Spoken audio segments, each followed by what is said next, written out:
Researchers are taking a number of different approaches to figure out what's happened to Steller sea lions. The first and most obvious approach we've taken is to go out into the field and determine a number of different things, such as what do they eat, how many are there, what sort of general condition are they in. The second major approach we've been taking has been to work with captive animals at the Vancouver Aquarium.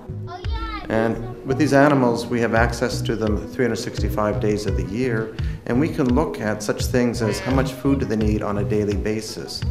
What effects does a change in type of food that they eat have on their overall health?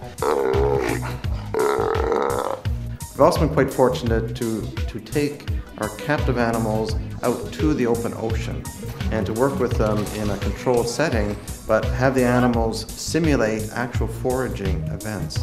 From that, we're working out what is the energetic cost for animals to catch different types of fish. The third approach is to take the samples we've collected in the wild and from the captive animals and bring them into the lab. Things such as the fecal samples that we've collected, we can analyze those to look at the bones that they contain to determine what types of fish animals have eaten.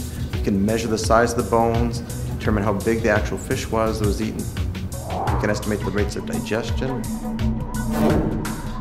We can subsample them and look at the DNA and determine whether or not they came from males or females. We can subsample them and look at stress hormones and have an index of whether or not a population is healthy or whether or not it's unhealthy as it's shedding high levels of stress hormones. So we have a number of different techniques.